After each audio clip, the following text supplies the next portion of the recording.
Ditya dari Bisa AI akan mengisi sesi pada malam hari ini.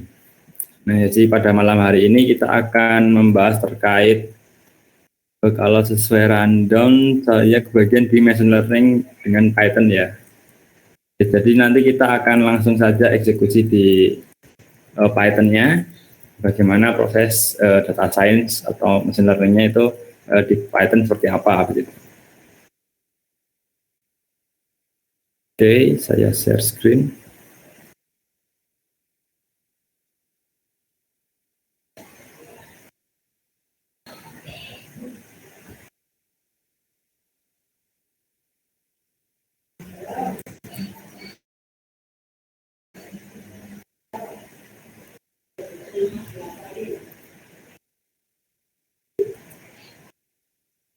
Oke, sebelumnya saya share datasetnya juga untuk kelas pada malam hari ini.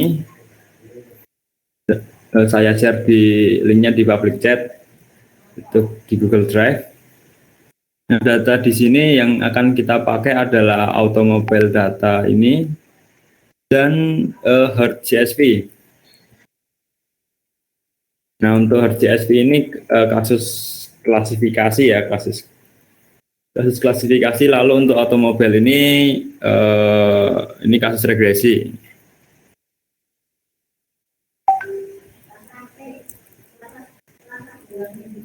Oke, sebentar.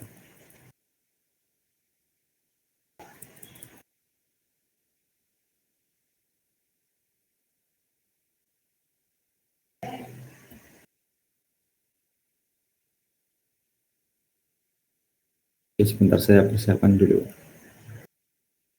Baik.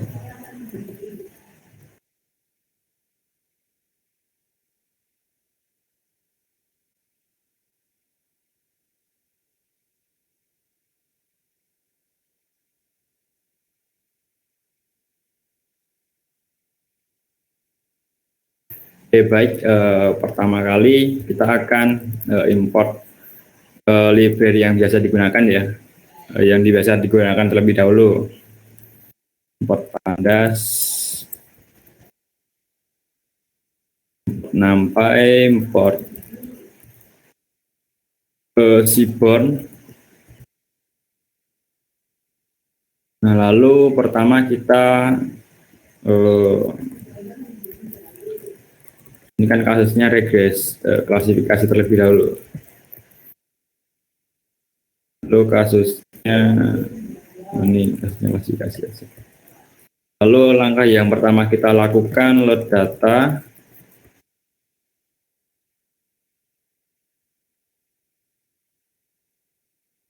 Nah, load datanya kita bisa misal kita masukkan ke df pd read csv, lalu kita punya Herd CSV. Lalu kita lihat 5 baris teratas. Data kita kurang lebih seperti ini. Kita ada 1, 2, 3, 4, 5, 6, 7, 8, 9, 10, 11, 12, 13 variabel prediktor dan 1 variabel respon. Variabel respon atau Y-nya ya, Y-nya itu yang di output ini. Oke, lalu kita cek infonya, info dari dataset yang kita punya. Jadi sebenarnya dari sini kita bisa melihatnya ya bahwa ya kita punya 303 entry, lalu di setiap variabelnya ini dia non-null atau tidak ada nilai missing value-nya.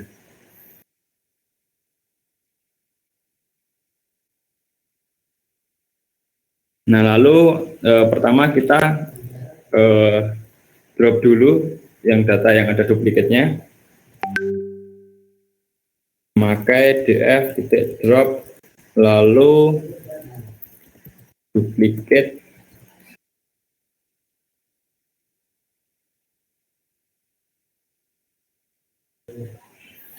Kalau selain Seaborn biasanya sebenarnya pakai matplotlib itu juga sudah bisa ya, tapi untuk tampilan yang bagusnya itu yang biasa dipakai Seaborn. Tapi kalau pengembangannya sekarang itu sepertinya sudah ada beberapa. Saya lihat di Google itu biasanya ada beberapa yang sudah membuat ini package sendiri untuk visualisasi. Itu ada beberapa, tapi masih belum terlalu populer ya. Yang populer ini Seaborn biasanya. Oke. Kita drop data yang duplikatnya karena kalau kita pakai semua akan mengganggu model kita ya. Oke. Sehingga kita peroleh datanya menjadi berapa? Datanya menjadi 302 dari 303, ternyata ada satu ya, yang duplicate.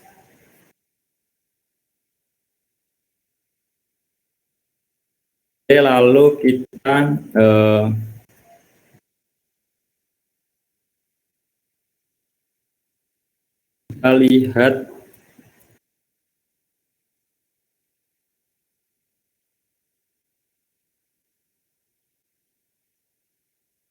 kita lihat deskripsi dari datasetnya. Nah, dari sini kita menggunakan df describe ini, kita bisa melihat count-nya itu ada berapa datanya, lalu di setiap variabelnya itu kita memiliki min berapa, simpangan baku berapa, lalu min max-nya, lalu kuartil 1, kuartil 3, sama medianya bagaimana. Bisa kita lihat pakai describe ini.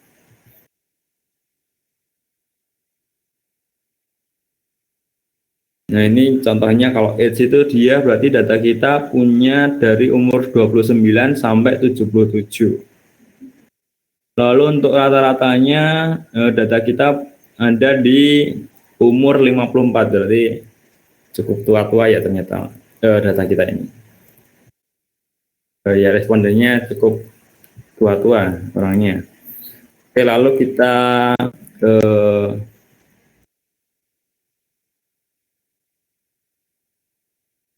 bisa melakukan exploratory data terlebih dahulu yang sebelum kita melakukan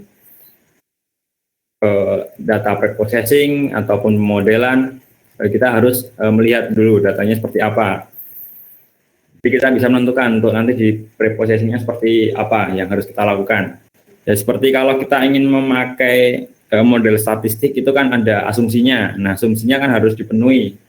Ya contoh asumsinya itu kayak di regresi linier, itu kan distribusinya harus normal, datanya harus distribusi normal. Nah, kalau nggak normal kan kita harus normalkan dulu.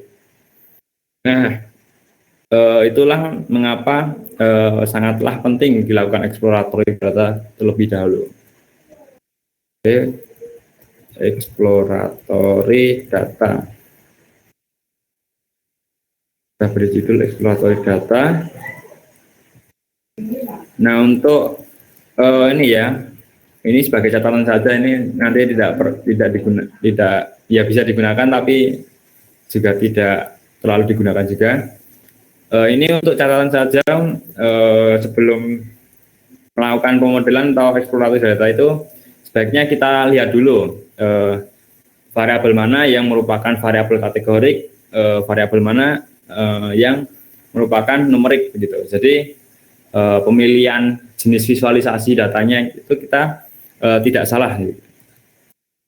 Ini misal di data ini variabel kategoriknya kan kita punya jenis kelamin ya. Lalu kita punya apalagi CP. Kalau tidak salah CP. CP itu 321 benar ya. CP. Lalu kita punya apa lagi? Saya lihat lagi.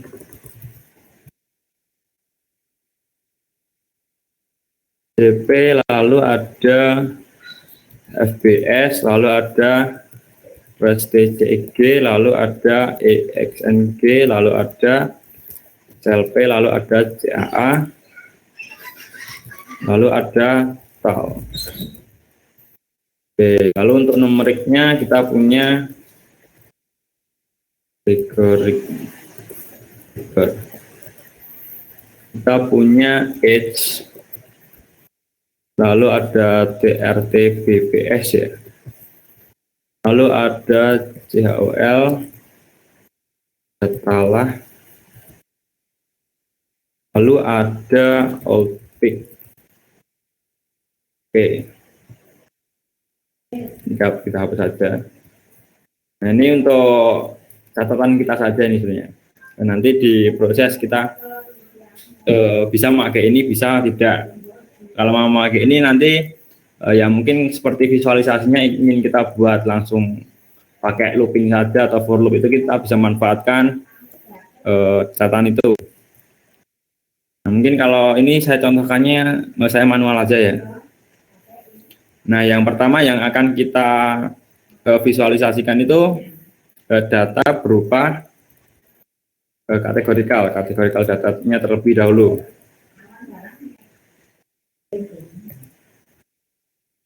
Nah, ini saya akan membuat langsung ya, apa namanya,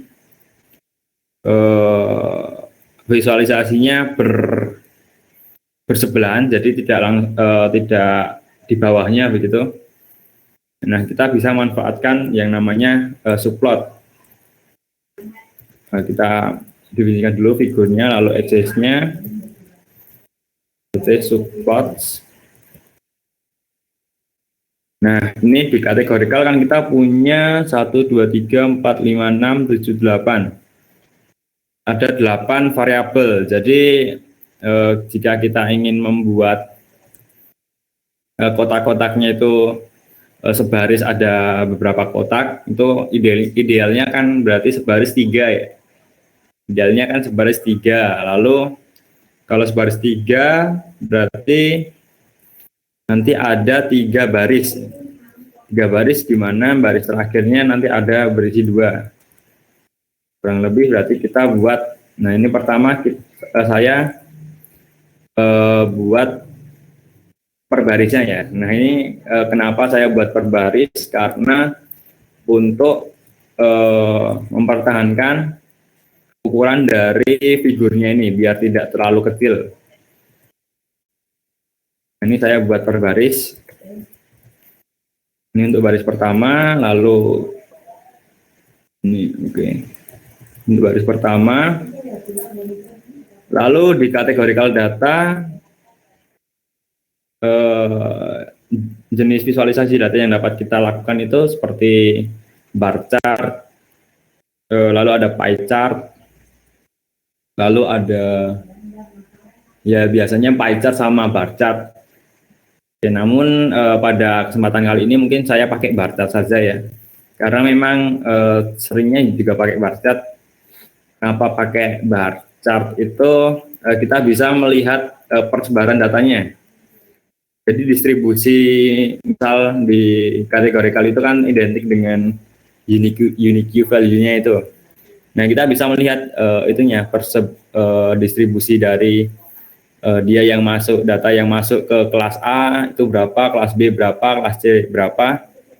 Nah, itu kan intuisinya kalau ternyata ada data yang tidak balance ya atau imbalance, kan kita bisa menentukan langkah yang harus kita lakukan di pre-processing itu seperti apa begitu. Jadi lebih enak dilihatnya kalau pakai bar chart gitu. Oke, untuk membuat bar chartnya kalau di Seaborn ya, Seaborn ini pakainya Conplot atau pakai chartplot juga sebenarnya bisa. Tapi kalau chartplot itu dibuat untuk ke subplot itu kayaknya belum bisa ya. Setahu saya belum bisa kemarin. Nah, ini kita masukkan variabelnya yang ingin kita tampilkan apa, jenis kelamin, lalu datanya DF ya tadi saya, DF, lalu aksesnya kita punya akses 0. Akses yang pertama akan mulainya dari 0, 1, 2 gitu. 0. Oke, lalu ada yang kedua, X, CP, datanya DF, X-nya aksis kedua, SNS conplot X-nya FBS, datanya DF, lalu X-nya ketiga. Nah ini kan akan terlihat, sebentar. Oh ini belum saya ini ya, import matplotlib plot splt. Oke.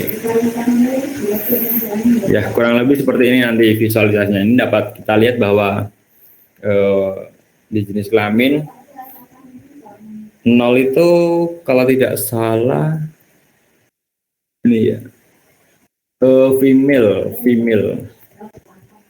itu female, 1 itu male. Nah ternyata yang berlabel 0 itu dia cuman berapa ini, 90.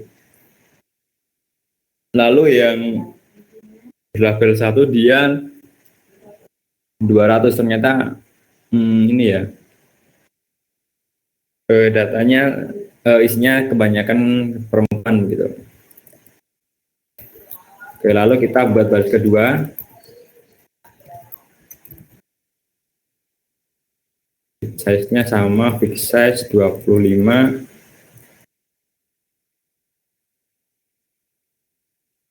Lalu kita buat conplot X-nya. Kita punya Pak X. Oh sorry. RSTCG BDF X-nya 0 mulai dari awal lagi. Buat 3 ini XNG SLP. Ini kan ukurannya akan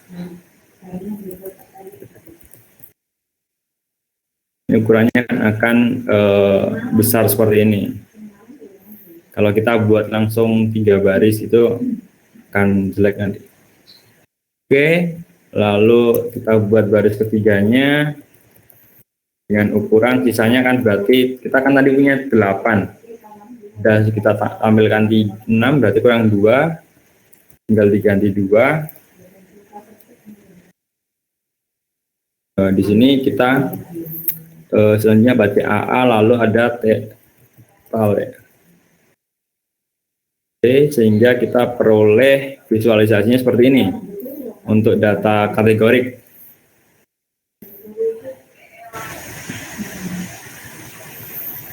Oke, begitu kurang lebih.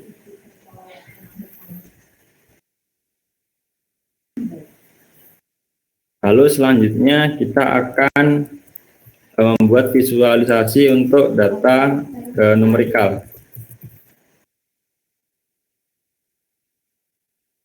Di numerikal ini sebenarnya kita bisa memanfaatkan beberapa cara ya. Ada yang memakai scatter, ada yang pakai swarm plot, ada yang pakai histogram, ada yang pakai density plot, ada yang ya pakai histogram tadi bisa. Nah histogram keunggulan dari yang biasa dipakai itu biasa pakai histogram, ada yang pakai scatter. Nah kalau pakai histogram sendiri ada keunggulan khususnya, itu kan bisa, itu kan bentuknya seperti bar chart ya, tapi untuk variabel yang numerik gitu. Nah, itu bisa kita tampilkan juga garis distribusinya, sehingga kan kita bisa melihat, nanti kita bisa melihat distribusi datanya itu seperti apa. Kalau distribusinya normal atau berbentuk kurva Gauss ya, itu kan dia memenuhi asumsi kalau kita masukkan ke model statistik gitu. Kalau tidak berdistribusi normal kan kita harus normalkan terlebih dahulu kalau ingin kita masukkan ke model statistik gitu. Ya mungkin langsung saya visualisasikan saja. Sama ya, kita buat tadi kan kita ada berapa ini? 1, 2, 3, 5 ya, 5 data, 5 kolom. Pertama kita buat dulu figurnya, lalu axis, lalu subplot 13, fix size-nya 25. Lalu yang pertama kita ingin buat histogram saja, histplot. Lalu datanya age, axis-nya 0. Lalu kita ingin tampilkan garis distribusinya sehingga kita peroleh yang mungkin nanti sekalian. Yang kedua TRT BPS. Lalu yang ketiga kita punya CHOL.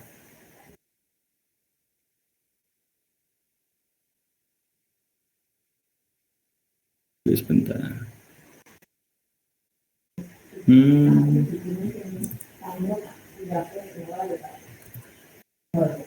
Oke. Sebentar. Histplot. Subplot kurang S. Nah, seperti ini. Terlihat ya, ini garisnya itu garis distribusinya ya. Jadi kan kalau seperti TRT BPS itu dia berbentuk kurva Gauss ya, kurva lonceng begitu. Istilahnya bentuknya kayak lonceng gitu.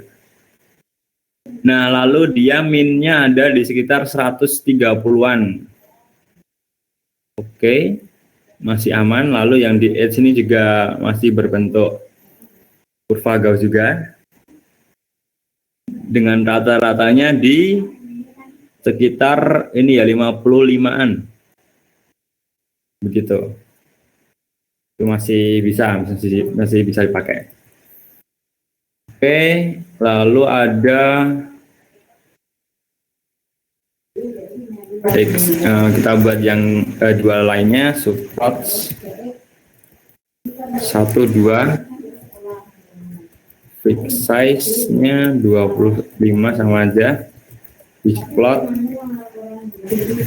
DF, apa yang kedua tadi? Yang keempat, kelima tadi itu apa? Salah dan all pick ya.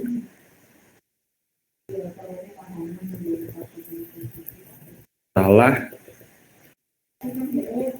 axis,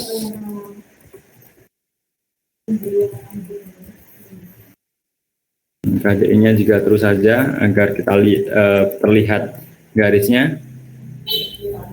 Lalu ada all pick, axis-nya 1. Kita tampilkan juga garis distribusinya sehingga kita perlu seperti ini. Nah, dari sini kan terlihat optik ini dia tidak berdistribusi normal. Jadi kalau mau kita modelkan pakai model statistik seperti regresi linear itu, kita harus membuat datanya ini berdistribusi normal.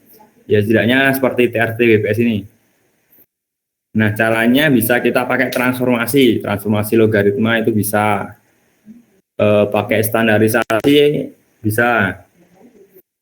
Nah, beberapa contohnya seperti itu. Oke. Nah,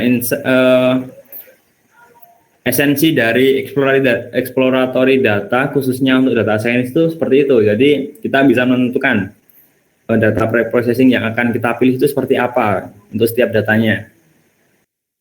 Kira-kira seperti itu. Jika bedanya kalau ke data analis itu dia lebih menekankan kualitas visualnya ya. Jadi kalau dipresentasikan ke klien itu kan klien itu tertarik selain visualisasinya jelas, gambarnya juga menarik itu kan. Nah itu kan esensi dari visualisasi data dari data analis. Nah kalau data science sebenarnya esensinya untuk menentukan langkah sebelum pemodelan itu seperti apa. Nah itu ditentukan saat kita melakukan exploratory data begitu kurang lebih. Ya. Oke, selanjutnya kita akan melihat outlier dari masing-masing kolom data kita bisa menggunakan box. Oke, kita tulis dulu box plot.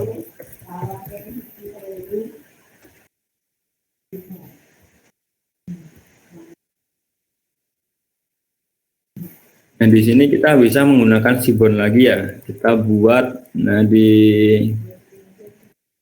yang bisa divisualisasikan box plot itu data yang bersifat numerik. Jadi kita hanya fokus ke data bersifat numerik saja. Berarti ada 5 ya. Kita buat lagi 2 baris.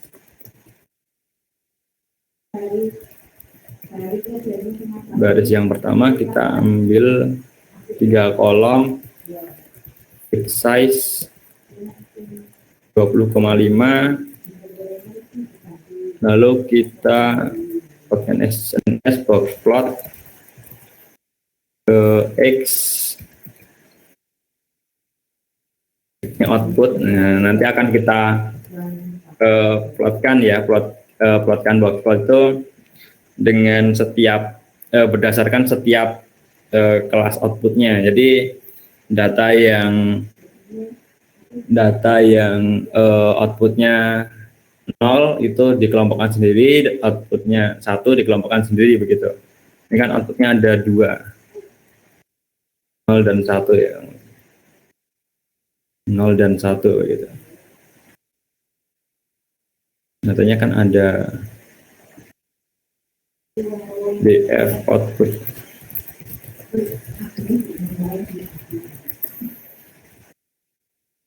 Ini kan 01.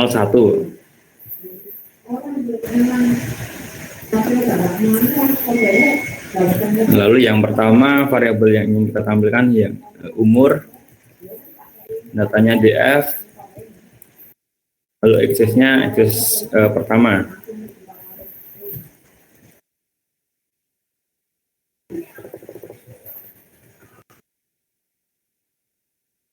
Box plot, lalu X-nya output, kita punya Y-nya,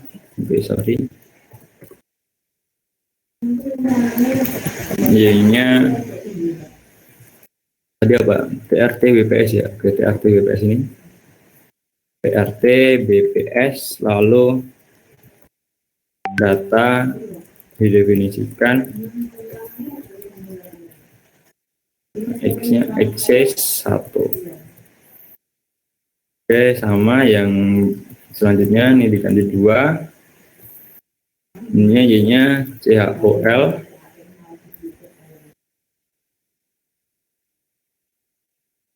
Ini yang kedua kita punya dua kolom. Ambil 2 sekalian.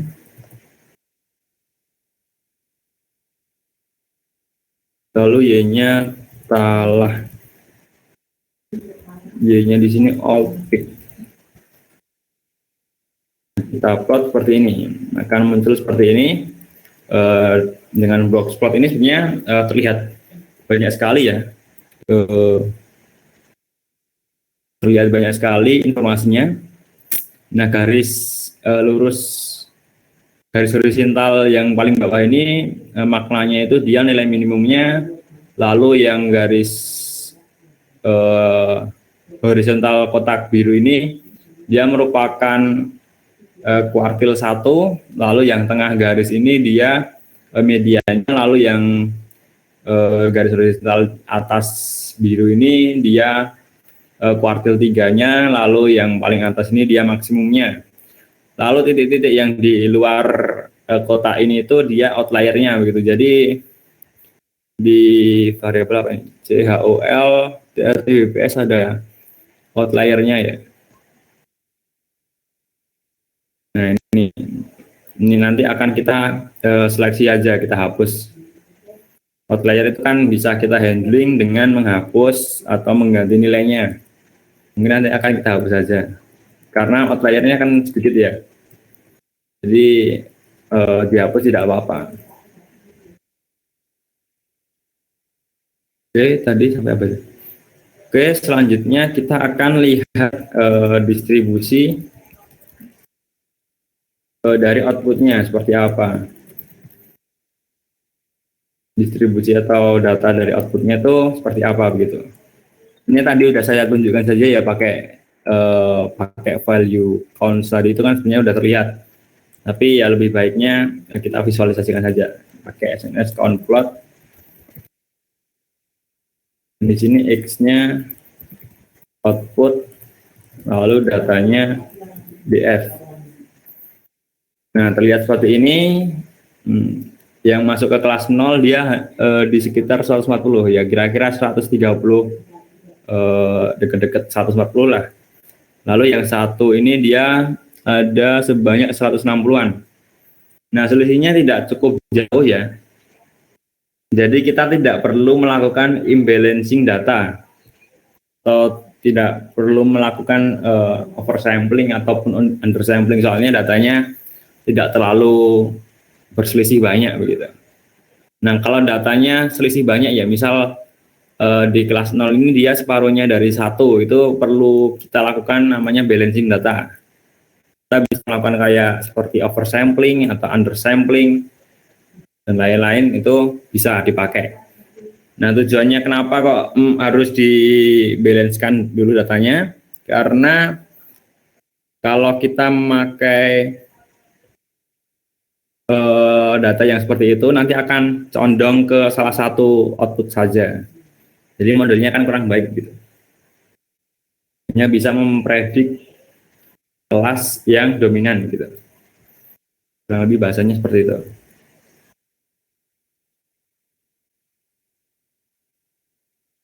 Oke, selain itu di Seaborn ini kita bisa melakukan visualisasi ini ya, distribution output berdasarkan variabel prediktornya ya, numerical predictor.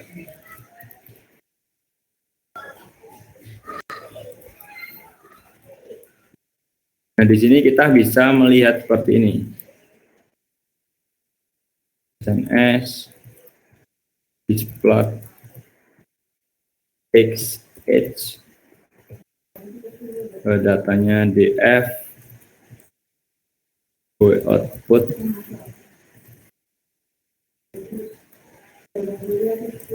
jadi itu. Kita ingin memvisualisasikan seperti ini. Jadi ini variabel ini ya, age ya, umur persebaran umur berdasarkan outputnya begitu, seperti apa. Ya, ini untuk insight kita saja sebenarnya, untuk insight ke kita, lalu untuk presentasi ke klien kita bisa memperlihatkan seperti ini. Nah, ini kita buat saja untuk semua variabel prediktor yang numerik ya. Tadi ada 5 berarti.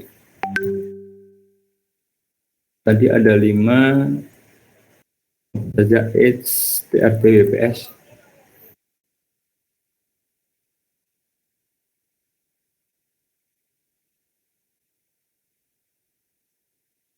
Kita buat sebaris saja figure access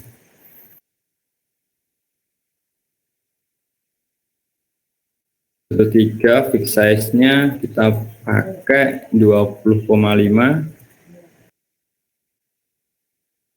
Ini access-nya 0, access-nya 1.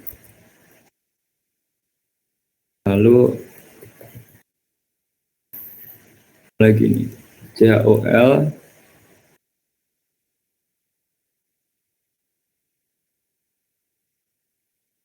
dua, kopas ke bawah. Kita punya salah dan all pick.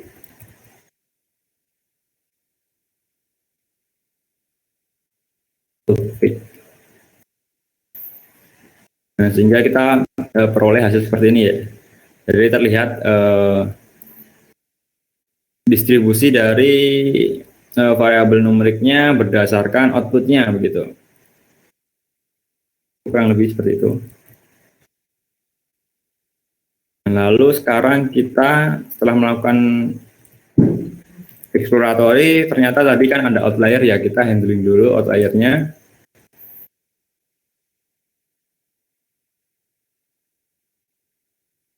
Layer check dan lalu kita akan remove.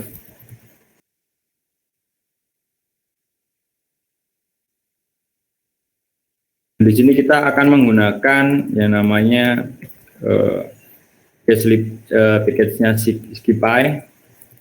Lalu kita import stats. Nah, di sini kita akan mengecek outliernya berdasarkan nilai z-score. Nah, kalau z-score-nya nilai z-score diabsolutkan masih di kurang dari 3 ya, kurang dari 3 itu kan threshold dari suatu outlier itu jika z-score-nya kurang dari 3 kalau diabsolutkan, itu masih dibilang belum outlier begitu. Nah, kalau di atas 3 baru dikatakan outlier. Nah, di sini akan kita hapus yang z-score-nya bernilai lebih dari 3. Nah, untuk menghitung z-score-nya kita bisa menggunakan ini package-nya dari Skipy. Kita import stats. Nah, lalu untuk caranya ini cara menghitung z-score-nya sebenarnya nanti mudah ya, pakai stats lalu panggil fungsinya z-score df8. Oh, ini belum saya. Nah, kurang lebih seperti ini ya. Nah, kita lakukan untuk setiap variabel numerik.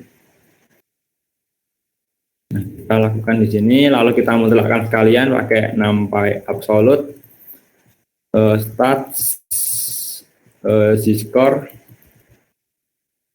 df di sini karena kolom langsung banyak kolom langsung, kita bisa menggunakan kurung siku 2 kali itu. Yang pertama tadi apa, age, lalu ada trt bps, lalu kita ada lagi ol, ada lagi salah, ada lagi optik.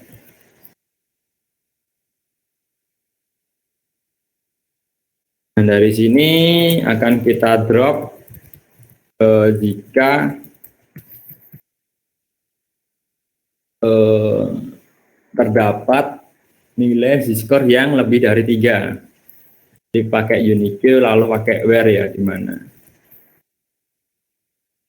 z-nya 3. Jadi ini itu artinya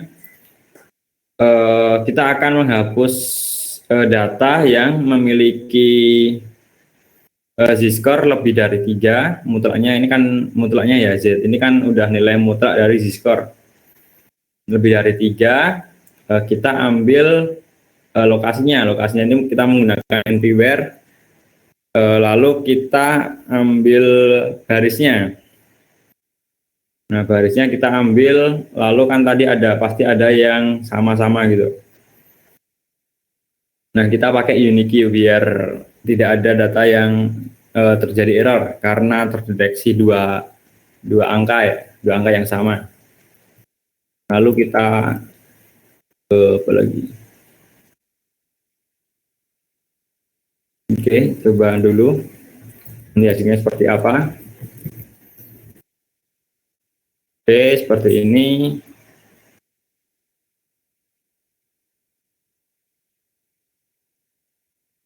Mungkin ini kan indeksnya enggak sama. Oke, di sini ada 293 rows, tapi ada datanya sampai 302. Ini kan indeksnya kan masih acak ya. Kita reset dulu df reset index.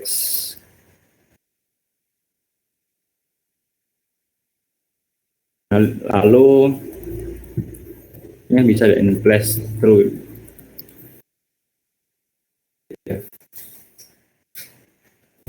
df. Oke, ada sedikit kesalahan sebentar. Harusnya tadi df reset index, lalu nanti coba saya run kembali.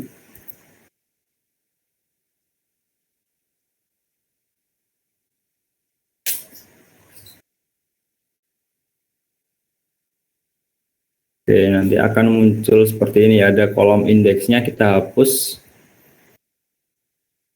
df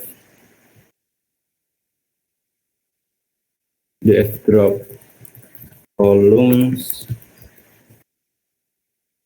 index axisnya 1 karena kita menghapus kolomnya. Oke. Setelah itu, setelah outliernya sudah hilang ya, ini kan indeksnya juga udah benar. Oke, kita bisa cek lagi pakai box plot.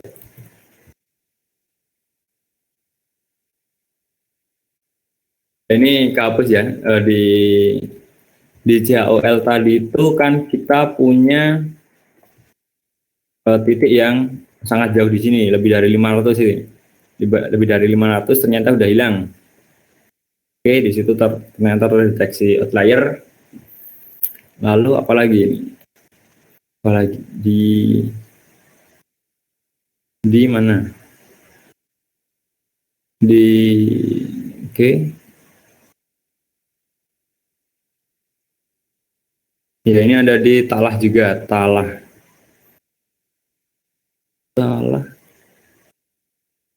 Ya kurang lebih seperti itu. Jadi ada sudah terlihat ya. Di sini itu ternyata setelah dihitung Z-score-nya dia masih belum bisa dikatakan outlier. Dari perhitungan statistik masih belum dikatakan outlier. Oke, untuk dari Johannes Christian, penghapusan outlier dengan threshold Z-score 3. Nah, itu bisa dicek ya nanti untuk cek apa namanya? Remove outlier-nya pakai Z-score. Nanti memang threshold-nya itu dari standar bakunya itu 3 gitu. Ini bisa, kadang ada yang pakai 2,5, tapi untuk secara umumnya, secara generalnya biasanya menggunakan 3 gitu. Cek outlier gitu, outlier menggunakan Z-score, outlier cek.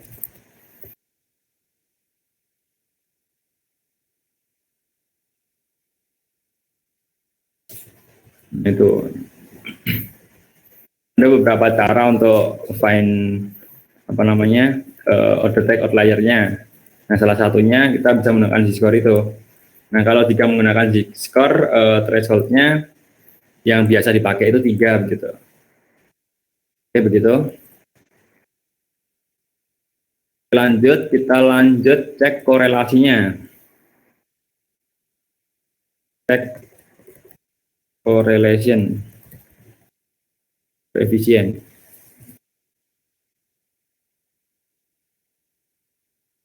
Correlation. Oke, di sini kita bisa memakai SNS heatmap ya, heatmap langsung. Lalu kita bisa ambil correlation-nya pakai DF core. Itu lalu annotation-nya kita buat true.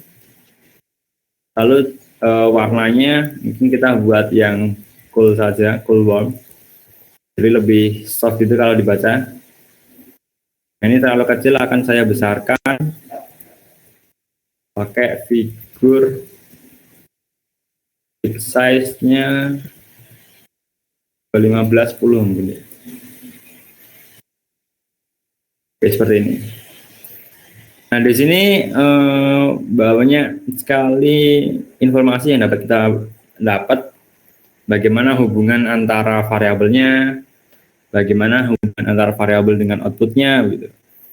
Itu seperti apa? Nah, ternyata seperti age ini ya, age ini dengan output hubungannya negatif 0,22 gitu. Lalu CP 0,45. Nah, yang 0,4 ini lumayan besar juga ya dibandingkan dengan yang 0,25 0,2 itu kan dia mendekati 0. Kalau mendekati 0 itu kan hubungannya tidak kuat begitu. Lalu kalau ininya apa, koefisiennya itu dia positif, berarti hubungan antara dua variabelnya itu seperti, kalau kita mengibaratkan garis itu seperti garis X sama dengan Y gitu. Nah, kalau negatif dia seperti garis X sama dengan negatif Y begitu. Gradiennya negatif 1 itu kalau paling baik ya. Nah, kalau 1 itu juga baik. 1 atau negatif 1 itu yang terbaik gitu.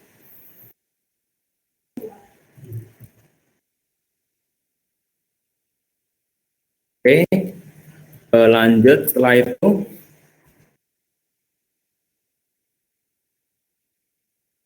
kita masuk mulai ke data preprocessing ya.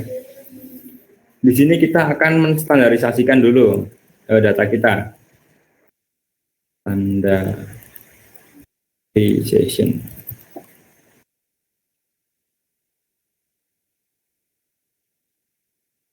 Ini menggunakan standardization karena yang pertama agar semua berdistribusi normal. Kalau berdistribusi normal itu kan nilainya hanya tersebar di dalam kurva Gauss itu, sebuah kurva Gauss itu dengan minnya 0, standar deviasinya 1 ya. Jadi ya standar deviasinya 1 dan minnya 0. Jadi datanya hanya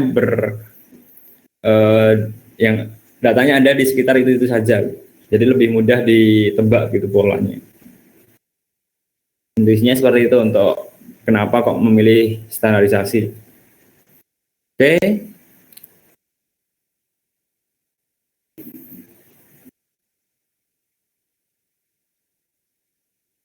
Oke, pertama kita pilih dulu variabel prediktor kita, df, lalu ilog. Kita ambil semua baris, kita ambil sampai kolom sebelum terakhir, values. Lalu y-nya kita ambil kolom terakhirnya. Jadi seperti ini.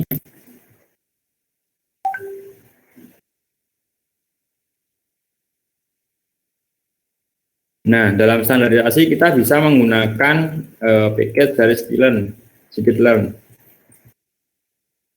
yang namanya pre-processing ya. Pre-processing to import standar scalar fungsinya. Kita import fungsinya.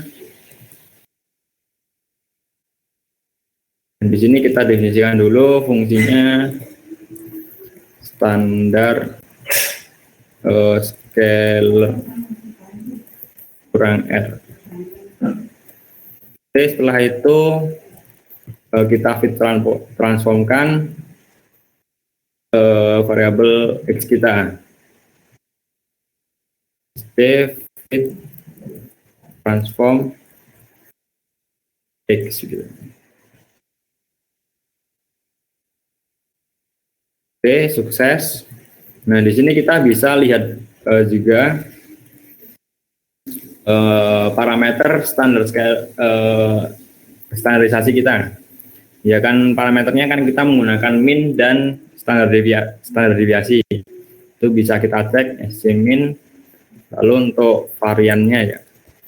Variannya kita bisa cek ini. Standar deviasi kan tinggal diakarkan saja SC var-nya ini. Oke, lalu sebelum kita train model, kita harus split data. Split to train test ya.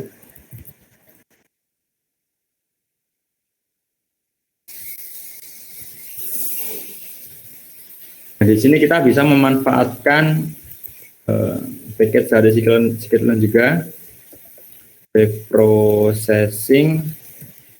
Kita import fungsinya train test split. Di sini kita bagi train, x test, y train, y test. Train split xy test size. Kita buat berapa ya? Test size-nya itu ada 0,2 misal. Lalu dengan random state-nya, keadaan acaknya itu state-nya misal 0. Oke.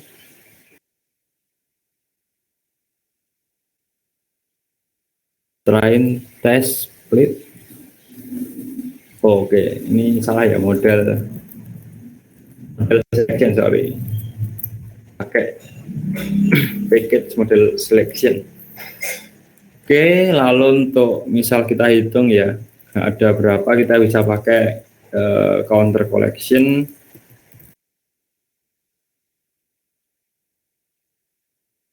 Counter y-train, counter y-test. Di sini, jadi udah terbagi ke 20%, 80%. Oke, lalu selanjutnya kita akan mulai training modelnya, train model learning. Tentunya bisa ada deep learning, ya mungkin untuk deep learningnya bisa saja. Oke.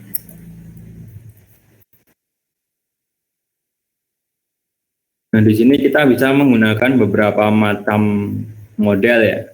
Model buatan kita sendiri juga bisa. Model yang belum dipublish secara legal juga bisa pakai dari GitHub itu.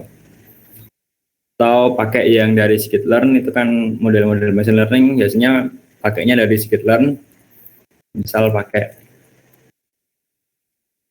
Misal kita akan memodelkan di sama logistic regression misal.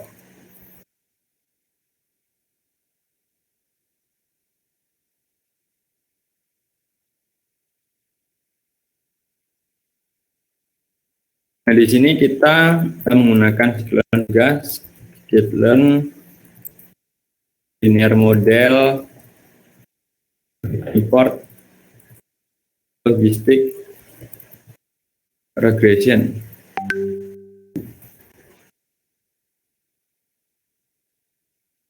Oke, lalu kita masukkan, definisikan fungsinya dulu. Logistic regression.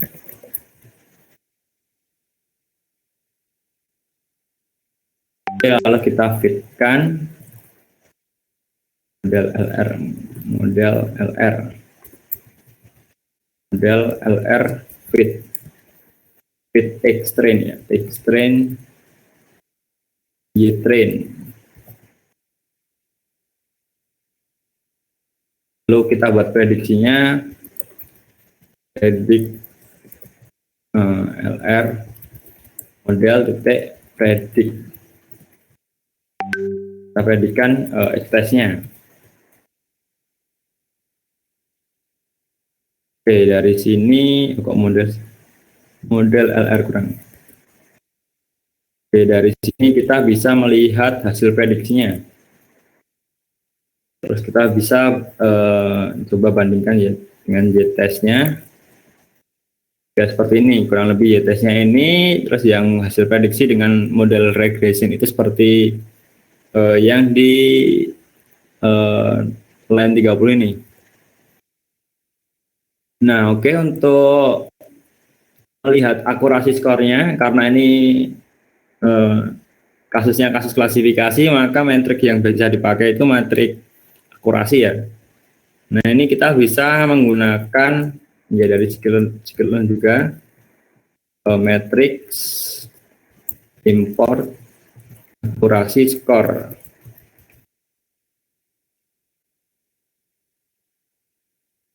Nah, lalu kita bisa hitung akurasinya.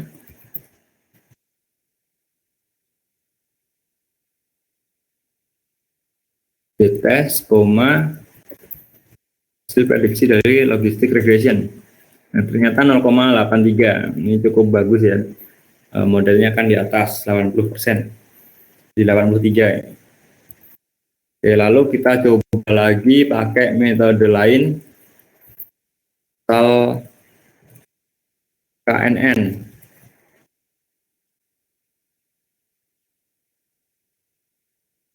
KNN atau next nearest neighbor ya, near.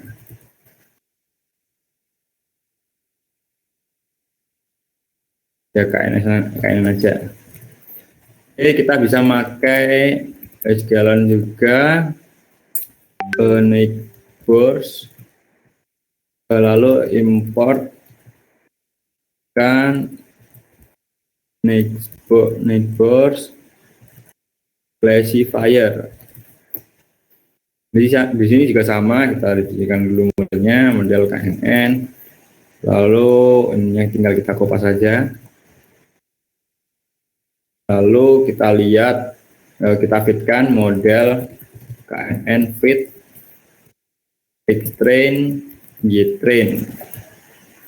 Kita predict KNN model KNN predict Xtest.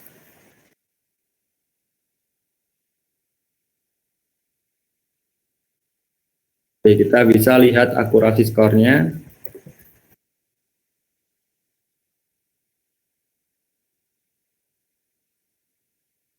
Predict KNN. Oke.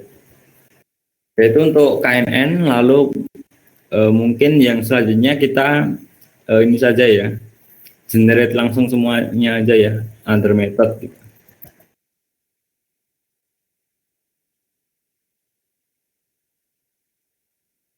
Tadi pagi kan sudah belajar terkait dasar-dasar pemrograman Python, jadi mungkin langsung saya generate saja pakai looping. Dan di sini saya akan mengklasifikasinya menggunakan learn import SVC karena hasil kita klasifikasi, jadi menggunakan yang SVM untuk klasifikasi gitu. Lalu kita buat lagi skleron tree import decision tree classifier, ini untuk decision tree. Lalu from skleron ensemble import kita misal mau ke random forest classifier, lalu kita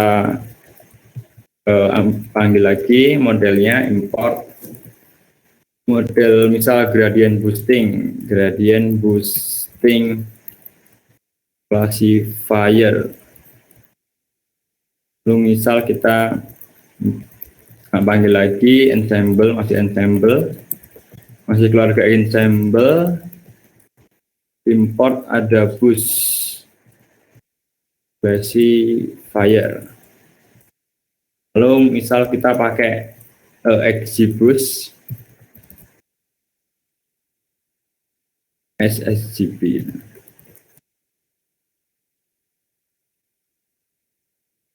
Nah, lalu kita buat key-nya dulu. Key-nya yang pertama SVC, lalu decision tree. Ini saya kopas satu-satu saja biar lebih cepat.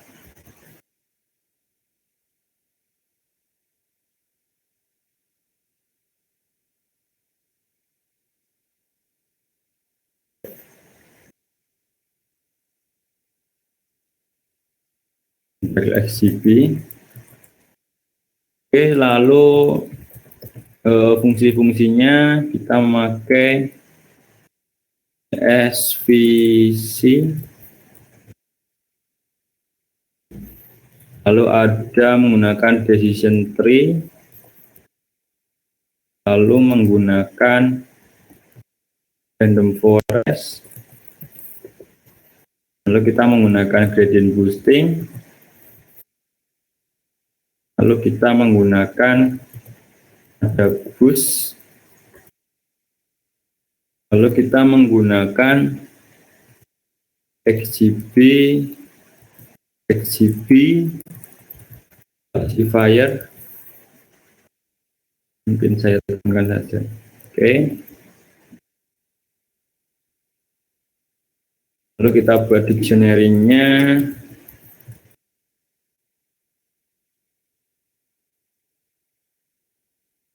Kita coba printkan hasilnya seperti apa. Oke, di sini hasilnya seperti ini ya. Jadi SPC fungsinya ini dan sebagainya. Oke, lalu kita buat list hasil akurasinya. Akurasi.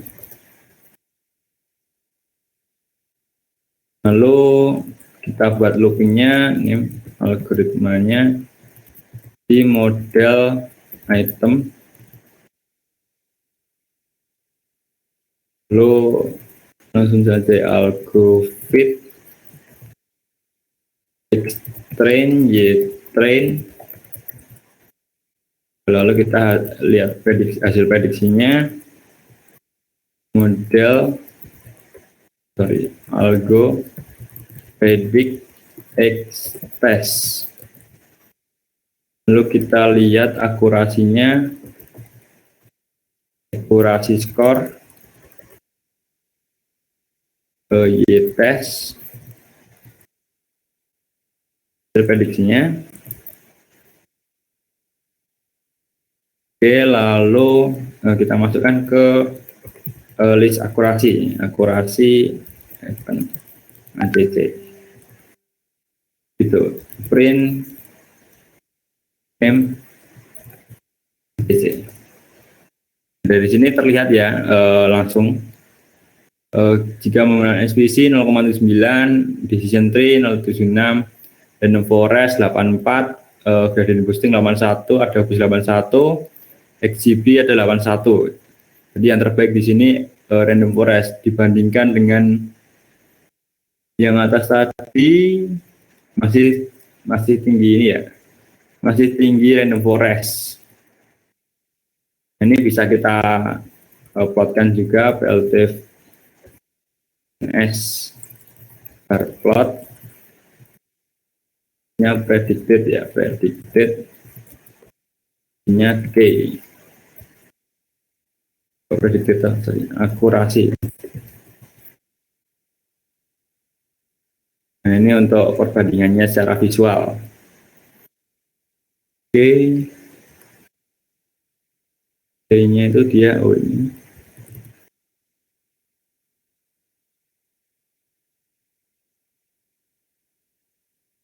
Sebenarnya kita bisa melihat juga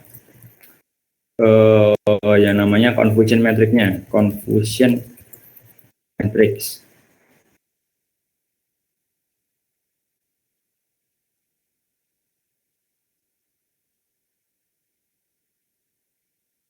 Bisa kita lihat confusion matrix-nya menggunakan package dari Skylon juga, matrix import confusion matrix.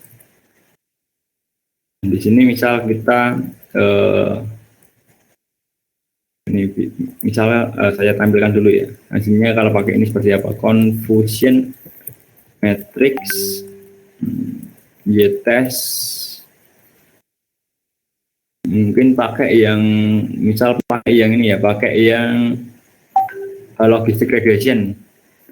Logistic regression kan hasilnya predict LR dan y-test ya, y-test predict LR. Nah di sini bentuk confusion matrix-nya seperti itu. Lalu bisa kita percantik juga pakai visualisasinya dari Seaborn. Kita menggunakan heatmap confusion matrix, mungkin ini saya definisikan dulu PF matrix. PF matrix heatmap matrix, notation-nya kita nyalakan. Dilihat seperti ini. Jadi yang diagonal ini yang terprediksi sempurna ya. Ya, yang nilai aslinya nol, diprediksinya juga nol gitu. Itu ada 24, 25.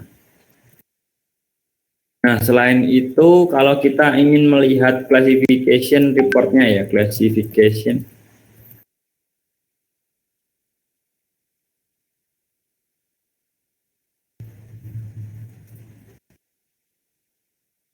Nah, ini kita bisa memanfaatkan library juga dari Scalon, matrix, import classification report. Di sini langsung kita printkan saja print classification report dari YTES, dari apa? Badik LR benar. Oke, kebanyakan. Nah, jadi bisa terlihat juga matriks yang lain yang bisa kita gunakan di akurasi itu kan biasa menggunakan F1 score. Kadang yang untuk lebih jelasnya kita bisa menggunakan presisi. Tingkat presisinya seperti apa? Lalu ada recall. Nah, lalu ada akurasi. Nah, ini terlihat jelas kalau kita menggunakan classification report. Oke, kurang lebih seperti itu untuk proses data science dengan Python ini. Ini yang saya jelaskan masih machine learning ya. Ini kan model-model machine learning ini, SVM, decision tree, random forest, gradient boosting, ada boost itu masih model machine learning. Belum beranjak ke deep learning. Ini ada logistik, ada KNN, itu masih machine learning semua. Oke, saya rasa untuk yang dataset kedua itu waktunya tidak cukup ya nanti. Itu mungkin untuk case selanjutnya saja nanti. Atau bisa dicoba-coba sendiri. Nah, untuk pertanyaan jika ada boleh ditanyakan, silakan di kolom chat boleh.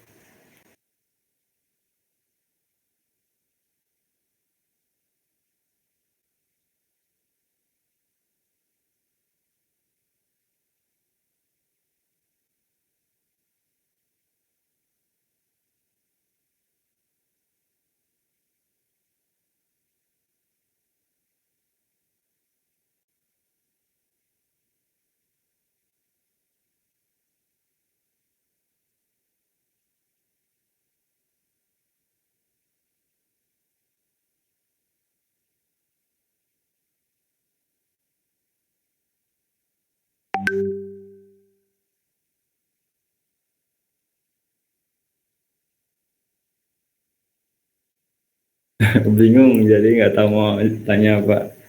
Ya silakan ya mau kalau mau bingungnya bingung di mana gitu. Kalau masih ada yang bingung silakan. Ya ini contoh kasus penyelesaian ya menggunakan machine learning. Untuk algoritma machine learning sendiri ya ini beberapa contohnya itu ada SVM, decision tree, random forest, gradient boosting, ada boost, ya seperti itu.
Halo Pak, izin bertanya Pak.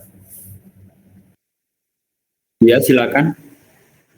Saya masih agak bingung untuk yang visualisasi ya. Kalau yang visualisasi menggunakan Seaborn itu, kita cukup menuliskan sintaks Seaborn-nya saja atau harus menggunakan pyplot ya Pak? Soalnya kalau di beberapa course saya lihat itu harus kita mengetikkan dulu plot.show gitu Pak. Tapi kan kalau tadi kan enggak ya, Oh, langsung aja gitu. oh ya, enggak harus. Kalau plt.show itu ini ya lihat perbedaannya ya. Mungkin ini Iya Pak. lihat dulu, perhatikan dulu. Lalu saya ke plt.show ya. Nah, perbedaannya hanya tulisan di sini tuh hilang. Dah, bedanya cuma itu aja kalau menggunakan plt.show. Kalau si Bond sendiri dia sudah include dia di sini tuh udah dia membuat grafik sendiri jadi terlepas dari Pyplot. Jadi sebenarnya tanpa ini ya tanpa support ini sebenarnya udah bisa. Saya langsung buat keyboardnya saja. Nih, berarti kan ini eksisnya enggak saya pakai. Di sini langsung bisa ini saya nggak pakai Pyplot. Langsung keyboard saja sebenarnya bisa gitu. Ini saya gunakan pyplot itu untuk mengatur figurnya, lalu saya buat subplot gitu. Saya buat subplot, lalu saya buat atur figurnya itu ukurannya seperti apa. Nah itu baru pakai PLT pyplot ini, matplotlib gitu. Oke, Kalau ya oke. Itu aja sih sebenarnya. oke deh. Bedanya dari plot show itu, PLT show itu hanya teksnya saja sih sebenarnya. Berarti sebenarnya untuk penggunaan itu bisa dua-duanya ya Pak, tergantung Iya kebutuhan. bisa dua-duanya. Oke deh Pak. Tapi kalaupun nggak pakai sudah bisa gitu. Oke, ya. Makasih ya Pak.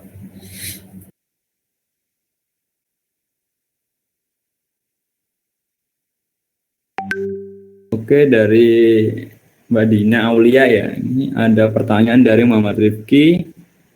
Selain Seaborn untuk visualisasi library-nya apalagi ya?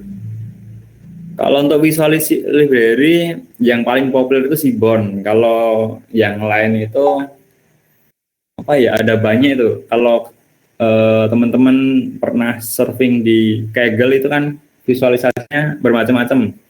Itu ada yang buat tiket sendiri, ya rata-rata pada buat tiket sendiri. Jadi kalau yang populer biasa kita menggunakan Seaborn ini. Kalau untuk library yang lain ya mungkin nanti bisa surfing di GitHub ya, GitHub atau di Google itu biasanya update, ada diskusi terkait tiket baru gitu. Atau ada orang yang ngembangin visualisasi baru yang lebih lebih bagus mungkin. Nah itu bisa jadi. Tapi kalau untuk yang populer ya Seaborn ini. Dan yang saya contohkan ini yang pakai yang populer aja gitu.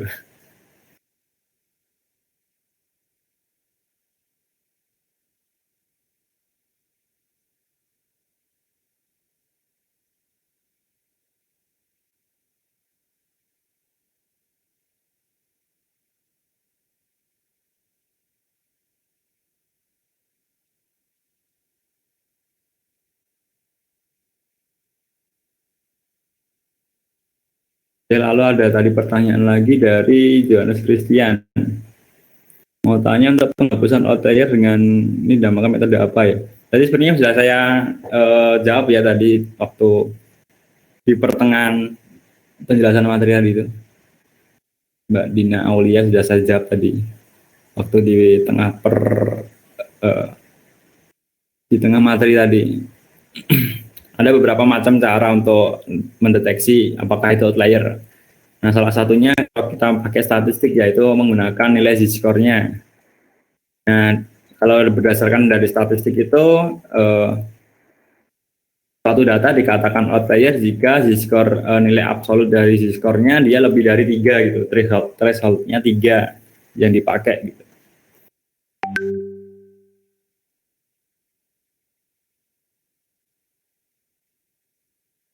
Lalu dari Mas Yauki Koshi ya. Untuk mengecek akurasi data, apakah bisa menggunakan metode titik skor, model skor gitu ya? Coba saya lihat apakah ada ya.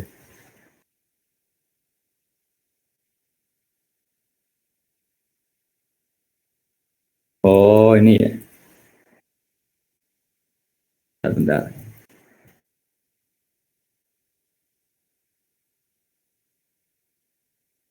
Oke, misal tadi di sini, oke. Model LR.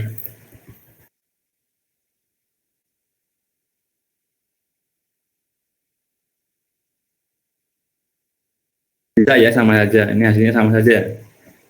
Kita bisa menggunakan akurasi skor, bisa menggunakan model langsung skor. Nah, kalau akurasi skor ini biasanya ada beberapa algoritma itu yang nggak ada ininya, nggak ada skornya. Ini kan dari package-nya ini ya, dari file dengan logistic regression itu kan dia manggil fungsi skor. Nah, kadang ada yang nggak ada fungsi skornya. Jadi boleh saja kalau ada boleh dipakai gitu.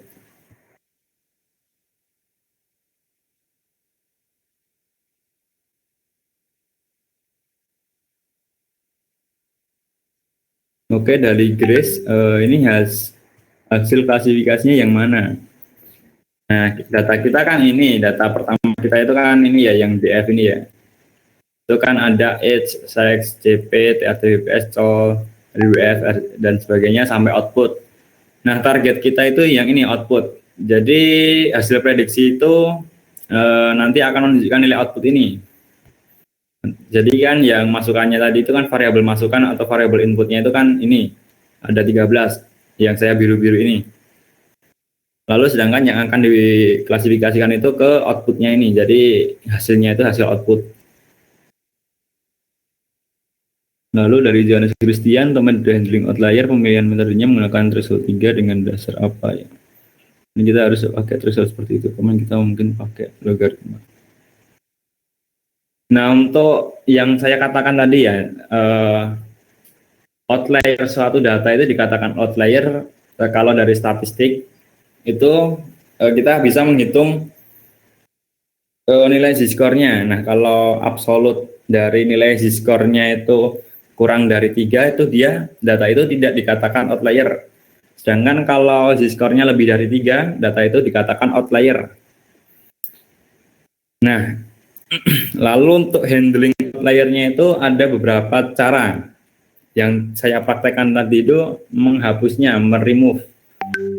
Selain itu ada mengganti nilainya pakai median atau min.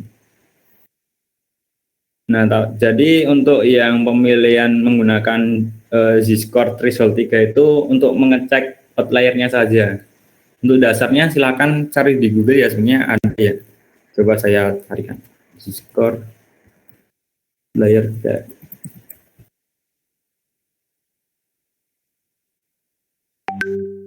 Outlier detection menggunakan z-score gitu.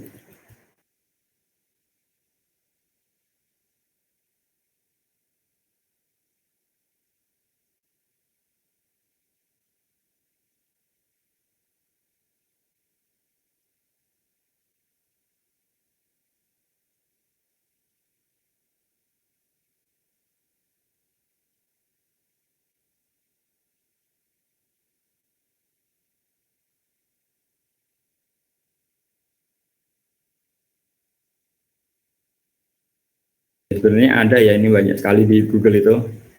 Itu saya lampirkan file apa URL Google-nya itu kan sudah terlihat kalau macam-macam cara untuk mencari outlier dari data kita. Salah satunya dari z-score. Nah, jika z-score-nya dia lebih dari 3, dia dikatakan outlier gitu. Itu untuk deteksi outlier saja sih, untuk tadi yang z-score threshold 3 itu untuk deteksi outlier saja. Untuk handlingnya saya menggunakan removing, jadi saya hapus saja datanya yang outlier gitu. Oke, baik, ada pertanyaan lagi?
Oke, kalau untuk regresi ya, dari Grace, oke, kalau untuk regresi pakai apa? Nah, kalau untuk regresi itu ada berbagai macam library juga yang bisa dipakai. Nah, ini kalau contohnya kalau SPM. SPM itu kan bisa digunakan untuk klasifikasi atau regresi. Nah, kalau regresi kita punya yang namanya SVR, lalu decision tree ini kita ada yang namanya decision tree regression kayak. Lalu apalagi ada linear model, ini tuh package-nya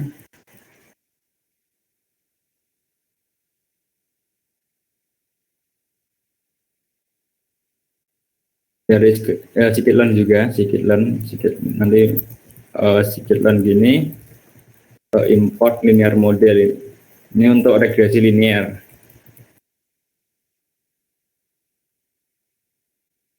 Ini kalau untuk SVR decision tree itu kita panggil pakai ini.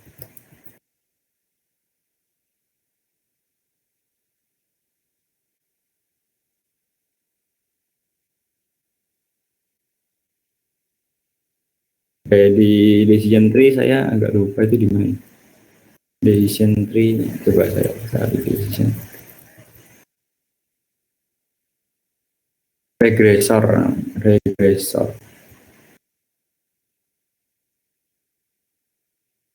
Oke, namanya salah, regresor.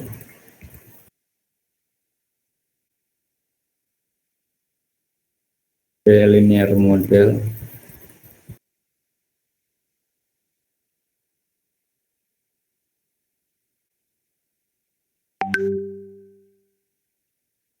Linear model, benar itu harusnya oke atau gini, linear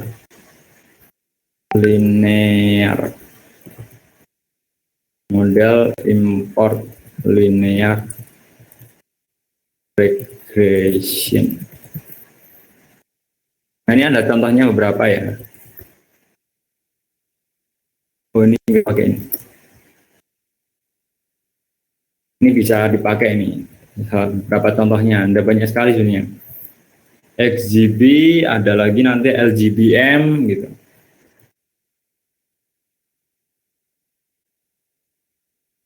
Oke, lanjut ke pertanyaannya Johannes Christian. Kalau menggunakan algoritma akan berubah lagi setiap nilainya berbeda dengan remove dengan Z-score. Berarti harus selalu diterapkan sebelum scaling data. Di sini menggunakan standard scaler. Berarti handling, ya benar, handling outlier itu harus diterapkan dulu ya sebenarnya sebelum kita melakukan scaling data. Soalnya berpengaruh juga nanti scaling data, kalau masih ada outlier kan bisa jadi range-nya terlalu besar atau terlalu kecil gitu.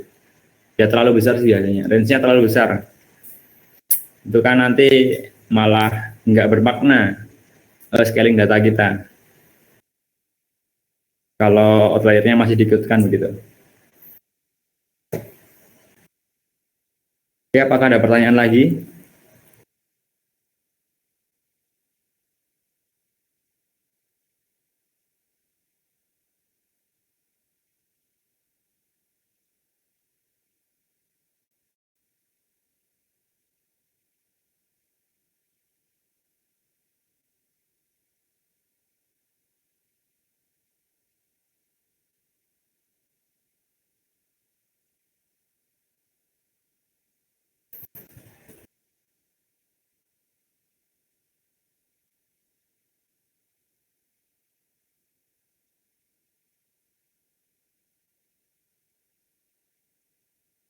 Oke, kenapa untuk kasus ini tidak menggunakan min-max scaler?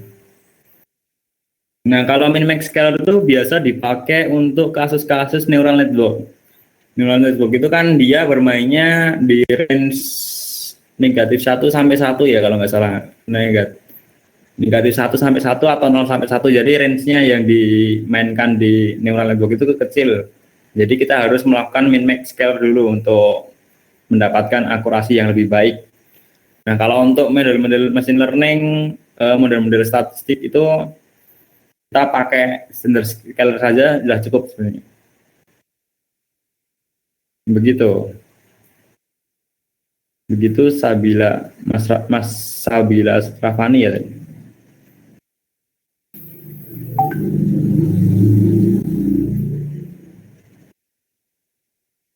Oke, begitu jawabannya.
Oh iya, mungkin ini saya upload ke Google Colab aja ya biar biar bisa di-share linknya.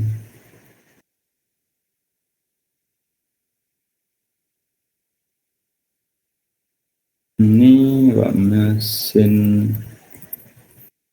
Learning Python tanggal 26 Juli.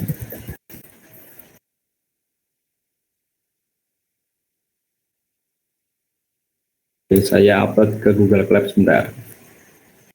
Ya, silakan kalau ada pertanyaan selagi saya mengupload ke Google Colab ya.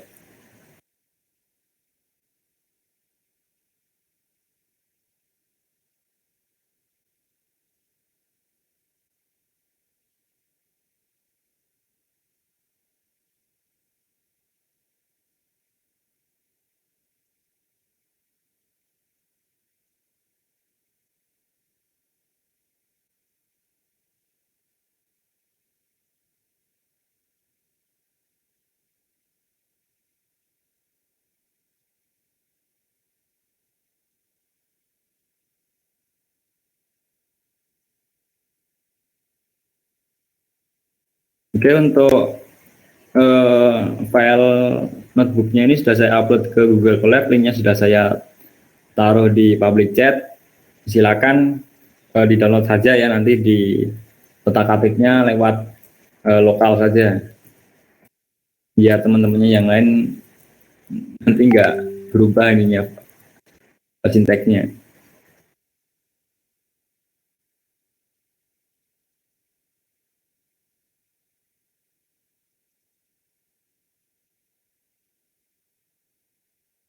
Oke, silakan kalau ada yang mau bertanya ya.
Karena mungkin tidak ada pertanyaan lagi ya.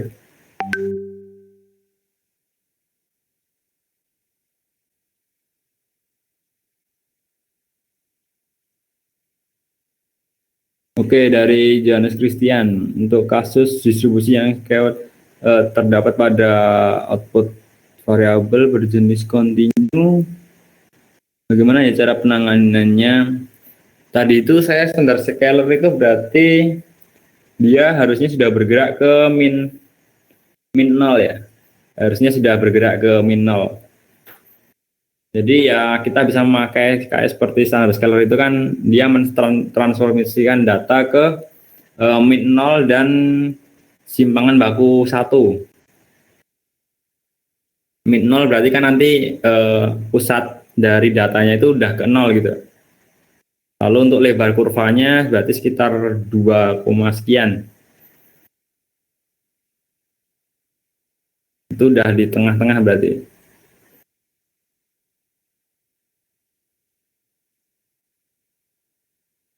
Output variabel maksudnya begini. Output ini ya di variabel outputnya begitu ya maksudnya.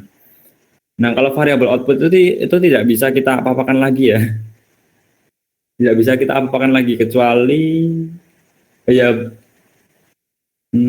ya bisa nih, bisa kita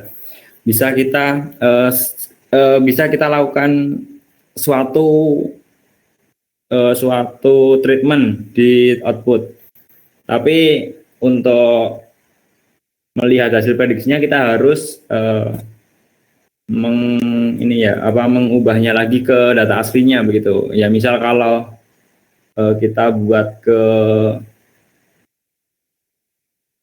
buat menggunakan standar scalar itu harus kita istilahnya transformasikan ulang ke data aslinya begitu. Baru kita hitung akurasi skornya. Kurang lebih seperti itu sih. Ada beberapa jurnal itu yang melakukan treatment di bagian outputnya juga kadang-kadang seperti itu.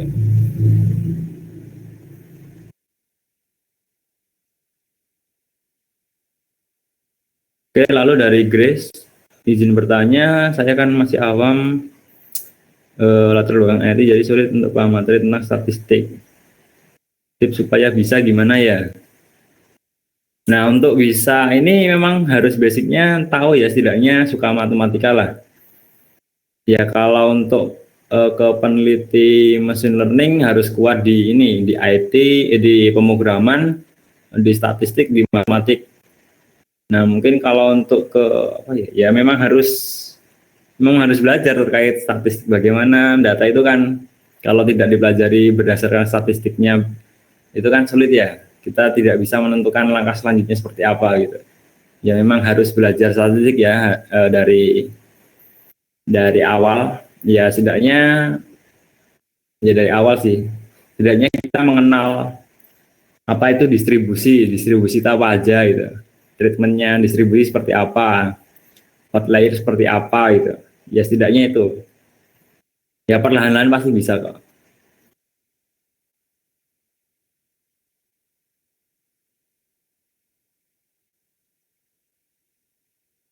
Ya salah satu caranya ya sering-sering ikut event seperti ini saja, nanti lama-lama juga terbiasa begitu.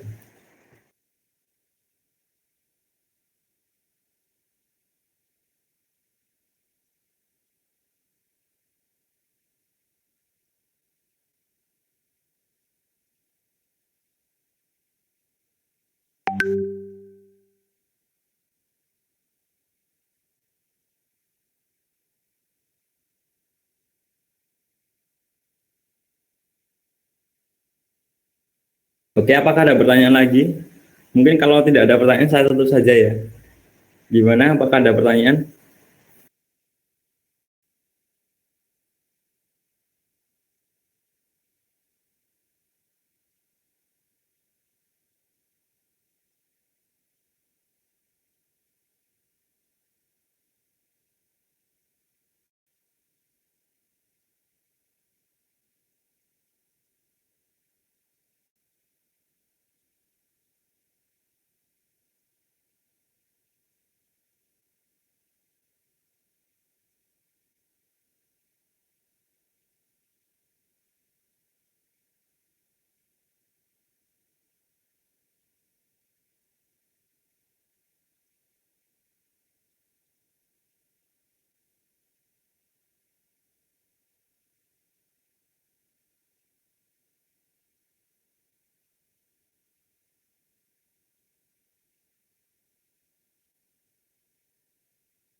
Oke, tadi sepertinya ada yang typing tidak jadi ya. Oke, tidak ada, mungkin saya tutup saja ya pertemuan kita pada malam hari ini karena